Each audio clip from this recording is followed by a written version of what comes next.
नमस्कार दोस्तों, आज हम एक ऐसे महत्वपूर्ण विषय पर बात करेंगे।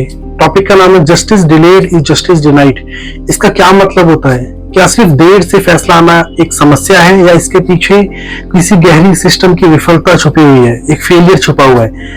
Justice delayed is justice denied यह सिद्धांत वैसे तो 19वीं सदी के ब्रिटिश प्रधानमंत्री विलियम हावर्ड गोल्डस्टॉर्म से जुड़ा माना जाता है। इसका मतलब होता है कि अगर न्याय समय पर नहीं मिलता तो वह न्याय अपने उद्देश्य को खो देता है, मीन्स अपने पर्पस को खो देता है।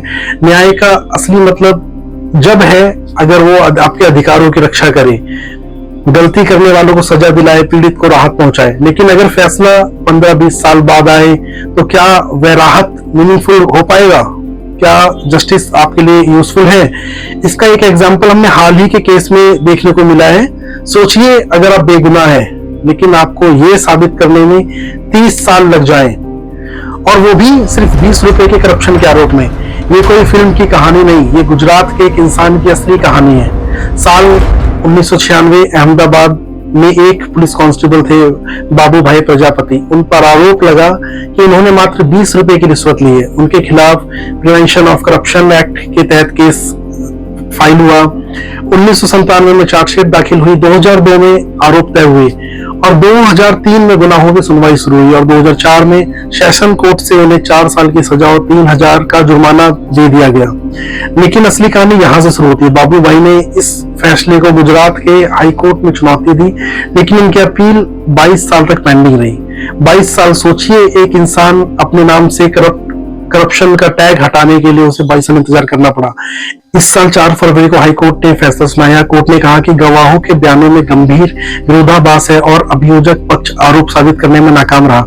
मतलब बाबू भाई निर्दोष थे, लेकिन आगे जो हुआ वो दिल तोड़ देगा। फैसला आने के बाद उन्होंने अपने वकील के ऑफिस में बोला कि अगर मेरे जीवन में दाग, अब मेरे जीवन से दाग हट गया है, अगर भगवान अब मुझे मेरे पास बुला ले तो मुझे इसका कोई गम नहीं है। और दोस्तों अगले ही पल, अगले ही दिन उन्हें दिल का दौरा पड़ गया, उनकी मौत हो गई। सोचिए 30 साल तक बेगुनाही साबित करने की लड़ाई लड़ी, 30 साल का इंतजार, और जब इंसाफ आया तो जिंदगी ने साथ छोड़ दिया। इसी प्रकार एक केस धनी राम का है। आज 88 साल के हैं, अपने कच्चे से कमरे के घर में बाहर चुपचाप बैठे रहते हैं, कमजोर शरीर, कांपते हाथ और होठों पे बस एक ही सब। क्या उन्हें नहीं पता कि इलाहाबाद हाईकोर्ट ने 42 साल पुराने हत्या के केस में उन्हें बरी कर दिया है। कानूनी तौर पर वे अब आजाद हैं, पर उन पर लगा हत्या का आरोप और हत्या का दाग हट चुका है। लेकिन ये फैसला उनके लिए कोई मायने नहीं रखता, क्योंकि अब उनकी याददाश्त जा चुकी है, सुनाई कम देता है, समझने की शक्ति खो चुकी है। दोस्तों अगर आपको 30 साल बाद बताया जाए कि आप बेगुनाह हैं, या 42 साल बाद अदालत कहे कि आप निर्दोष हैं, तो क्या वो सच में न्याय कहलाएगा, या वो सिर्फ एक कागज का फैसला होगा जिसकी कीमत आपकी पूरी जिंदगी ने चुकाई हो? इस पे क्या खूब लिखा है फिराक गोरखपुरी ने, तेरे आने की क्या उम्मीद मगर कैसे कहूं कि इंतजार नहीं। अब बात करते ग्राउंड रियलिटी की। ये बात भी चौंकाने वाली कि इतना बड़ा सिस्टम होने के बावजूद हम जल्दी न्याय दिलाने में अभी भी नाकाम है। सोचिए हमारे पास इतने सारे तंत्र मौजूद हैं, national legal service authority, state and district level पे लीगल सर्विसेज, लोक अदालत और ई लोक अदालत, परमानेंट लोक अदालत, fast track courts, special courts. इसके साथ साथ स्टेट एंड डोमेस्टिक लेवल पे बहुत सारे एनजीओ भी काम कर रहे हैं जो आपको लीगल हेल्प और लीगल आपकी समस्याओं को सुलझाने के लिए टाइम पे अवेलेबल होते हैं। पर फिर भी भारत की जेलों में 5 लाख से ज्यादा लोग बंद हैं। इसमें लगभग 74% अंडर ट्रायल हैं, मतलब अभी दोषी साबित भी नहीं हुए हैं, और इनमें से लगभग आधे 18 से 30 वर्ष के युवा हैं। जिस उम्र में करियर बनाना है उस उम्र में कोर्ट की तारीखों में निकल रही है। प्रॉब्लम है भारत में जजों की भारी कमी, केसों का बैकलॉग, तारीख पे तारीख, गवाहों की अनुपस्थिति, धीमी प्रक्रिया। कुछ मामलों में क्रिमिनल ट्रायल्स 10 से 15 साल तक चलते हैं, अपील एप्लीकेशंस 20 से 25 साल तक पेंडिंग पड़ी रहती है।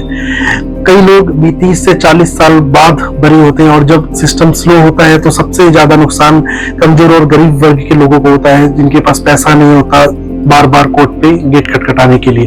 भारत में प्रति 10 लाख आबादी पर करीब 21 से 22 जज हैं। लॉ कमीशन ने रिकमेंडेशंस दी थी कम से कम 50 जज प्रति 10 लाख आबादी पे, मतलब हम आधे से भी कम कैपेसिटी पे काम कर रहे हैं।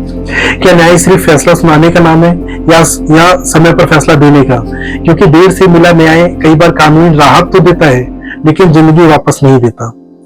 Justice delayed is justice denied कोई इमोशनल डायलॉग नहीं, ये एक लोकतंत्र की परीक्षा है। अगर निर्दोष लोग अपनी जवानी सिर्फ इंतजार में गुजार देते हैं तो समस्या अदालतों में नहीं पूरे सिस्टम में है। सवाल ये नहीं कि इंसाफ मिला या नहीं, सवाल ये है कि कब मिला। अगर आपको ये वीडियो जानकारी पूर्वक लगा हो तो लाइक कीजिए, शेयर कीजिए, सब्सक्राइब कीजिए। मैं विष्णु प्रसाद, मिलते हैं अगले वीडियो में।